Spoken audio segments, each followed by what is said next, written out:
దేవుని నామానికి వందనాలండి. ఈ కుమార్తె పేరు బ్లెస్సీ అండి. పాలకొల్లు నుంచి వస్తున్నారు. గర్భవతిగా ఉన్నప్పుడు హాస్పిటల్కి వెళ్ళినప్పుడు స్కానింగ్ తీయడం జరిగిందండి. అయితే డాక్టర్స్ స్కానింగ్ చూసి గర్భంలో ఉన్న బేబీకి నరాలు సరిగ్గా ఫామ్ అవ్వలేదమ్మా, పుట్టితే కనుక చాలా కాంప్లికేషన్స్ వస్తాయి, మీరు దేవుడి మీద భారం వేయండి, మనం మందులు వాడదాం. వీరు మమ్మీ గారి దగ్గరికి డాడీ గారి దగ్గరికి వచ్చి ప్రార్థన చేయించుకున్నారు ఈ సమస్య చెప్పి.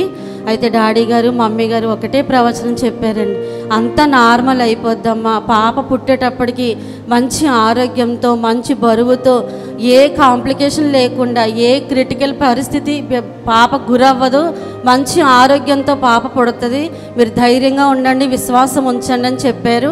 ఆ మాట ప్రకారంగా ప్రవక్తల నోటి నుండి వచ్చిన మాటను దేవుడు రూఢీపరిచారండి. నా పాప పుట్టినప్పుడు చాలా మంచిగా ఆరోగ్యంగా పుట్టింది. డాక్టర్స్ మళ్ళీ చెకప్ చేసి ఏ ఇబ్బంది పాపకు లేదమ్మా, దేవుడు అద్భుతం చేశాడని చెప్తున్నారండి. దేవుడు నా యొక్క జీవితంలో పాప జీవితంలో అద్భుతం చేశాడు. డాక్టర్స్ కూడా ఆశ్చర్యపోయారని సాక్ష్యం చెప్తున్నారండి. దేవుడు చేసిన మేలుని బట్టి దేవుని నామానికి మహిమ కలుగునుగాక.